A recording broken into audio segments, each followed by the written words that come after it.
మార్వాడిలకు సంబంధించినటువంటి వ్యవహారాలను మార్వాడిలో సంబంధించినటువంటి బిజినెస్ అంతా కూడా మీరు వెనకేసుకొచ్చేటువంటి ప్రయత్నం చేస్తా ఉన్నారు ఇప్పుడు. మార్వాడి వాళ్ళు ఏం బిజినెస్ మీరు ఇందాక అన్నారు అంటే వాళ్ళు ఎవరి పైన కూడా దాడి చేయలేదు, వాళ్ళు అప్పిస్తా ఉన్నారు అంటూ. అంటే అటువంటి పరిస్థితుల్లో తెలంగాణ ప్రజలు లేరా? తెలంగాణ వాళ్ళు ఒకవేళ కనుక తెలంగాణ ప్రజలకు ఆపద వచ్చినప్పుడు ఖచ్చితంగా వాళ్ళు కూడా సాయం చేస్తారు కదా, ఎందుకు మార్వాడిలో చేస్తారని చెప్పేసి ఎందుకు అనుకోవచ్చు? మార్వాడి లేదు మన ప్రజలే ఈ మార్వాడి వ్యవస్థనే లేకపోయిన ఉంటే మన ప్రజలే అప్పులు లేక చచ్చిపోయేటోళ్ళు.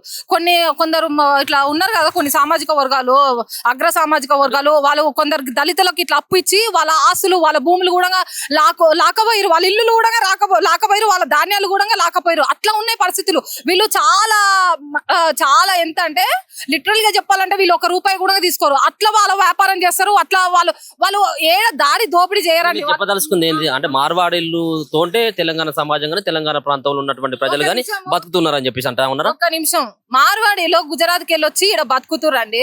మీరు చూసలేరండి రాజకీయ నాయకులు ఒక నియోజకవర్గం, ఒక ఎమ్మెల్యే నియోజకవర్గం నుండి, ఆ సొంత నియోజకవర్గం నుండి కాకుండా వేరే నియోజకవర్గాల నుండి పోటీ చేస్తుండు. ఒక ఎంపీ తన సొంత రాష్ట్రం కాకుండా వేరే ఎంపీ నియోజకవర్గాల నుండి పోటీ చేస్తుండు. ఇప్పుడు రాహుల్ గాంధీ చూసుకోవచ్చు, రాహుల్ గాంధీ వయనాడు కేరళ నుండి పోటీ చేసే ప్రియాంక గాంధీ చూసుకోవచ్చు, రాయ్బరేలీ. ఇట్లా రాజకీయ నాయకులే వాళ్ళ బతుకుదేరు కోసం అక్కడక్కడ రాజకీయ పార్టీలో వెళ్ళి పోటీలు చేస్తారు. ఈవెన్ బీఆర్ఎస్ ప్రభుత్వం కూడా బీఆర్ఎస్ గా పార్టీ మార్చుకొని రాజకీయాలు చేయాలని చూస్తుంది. ఒక కామన్ వ్యక్తి, మార్వాడీస్ అంటే పెద్ద రిచ్ ఏమున్నారు, వాళ్ళు కూడా మామూలుగా మన లెక్క వ్యాపారం చేసుకొని కూటి కోసం కోటి విద్యలు అన్నట్టు వీడికి బతుకుదేరి కోసం వచ్చిరు. వాళ్ళని నిలబడతారా అండి? మన హైదరాబాద్ అంటేనే ఉమ్మడి సంస్కృతులకు ఒక నిలయము. ఇది ఉమ్మడి సంస్కృతిని ప్రతిబింబిస్తుంది. ప్రతి ఒక్కడు అమెరికాకి వెళ్ళి వచ్చినా గానీ, ముంబైకి వెళ్ళి వచ్చినా గానీ హైదరాబాద్ ని లైక్ చేస్తాడు. హైదరాబాద్ ఒక తల్లి లాంటిది, అందరికి ఆశ్రయం ఇస్తుంది, బతుకుదేరు చూపిస్తుందండి. అంతేగాని అరే శ్యామ నువ్వు మాత్రం గుర్తు పెట్టుకోరా, నువ్వు దళితులని రెచ్చగొట్టకు. దళితులని ఇక్కడ ఎవ్వడు చిన్న చూపు చూసలేరు. దళితులు కూడా అందరితో ఈక్వల్. ఇప్పుడు ఇంటర్ కాస్ట్ మ్యారేజ్లు కూడా అందరిలో జరుగుతున్నాయి అన్నమాట.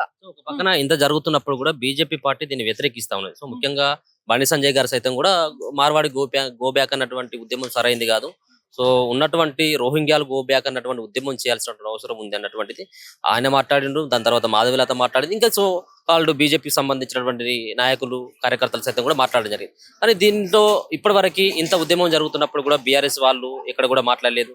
మరో పక్కన కాంగ్రెస్ పార్టీకి సంబంధించిన వాళ్ళు మాట్లాడలేదు, ఎంఐఎం పార్టీకి సంబంధించిన వాళ్ళు కూడా మాట్లాడలేదు. సో ఏంటి ఏమై ఉంటుంది అన్నటువంటి ఆలోచన మీకుంది?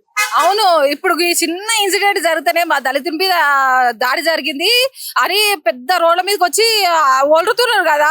ఆ రోహింగ్యాలు మన దేశంలో ఉన్నటువంటి సంపదను దోచుకెళ్తుర్రా బాబు. మరి దాని మీద మీరు మాట్లాడారు ఎందుకు?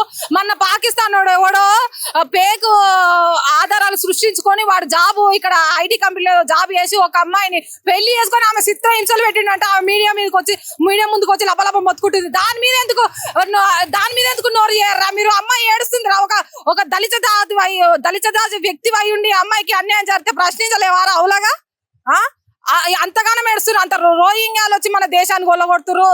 ఎంతో మంది పాకిస్తాన్ వాళ్ళు వచ్చి ఇంకా లూటి చేయాలని చూస్తున్నారు. ఏం చేస్తుర్రా మీరు? చిన్న చిన్న గొడవలకు వచ్చి మీరు ఒక సామాజిక వర్గాన్ని తెలంగాణ నుండి బహిష్కరిస్తామంటే ఏంద్రా కరెక్టా ఇది? ఎందుకు వాళ్ళు ఇప్పుడు మాట్లాడుతున్నటువంటి వాళ్ళు, వ్యతిరేకిస్తున్నటువంటి వాళ్ళు, సో ఎందుకు వాళ్ళు వ్యతిరేకిస్తా ఉన్నారని చెప్పేసి అనుకోవచ్చు. నిజంగా కూడా వాళ్ళు అడిగేటువంటి దాంట్లో న్యాయం ఉంది కదా అన్నటువంటి సమర్థించేటువంటి వాళ్ళు కూడా చాలా మంది ఉన్నారు. సో చాలా మంది ఆ వీడియోలు చూస్తున్నటువంటి వాళ్ళు కావచ్చు, మరో పక్కన చాలా మంది కామెంట్లు కూడా ఇదే రీతిగా, అంటే నిజంగా కూడా మా బతుకంతా ఆగమైపోయింది, రోడ్ల మీద పడ్డది, మమ్మల్ని ఈ యొక్క వచ్చినటువంటి మార్వాడిలో షాపుల వల్ల, మార్వాడిలు చేసేటువంటి వ్యవహారాల వల్లనే మా రోడ్ల మీద పడ్డాయి, మా షాపులు కూడా నడవట్లేదు అన్నటువంటి భావన వ్యక్తపరుస్తున్నటువంటి వాళ్ళకి మీలాంటి వాళ్ళు ఏం సమాధానం చెప్తారు?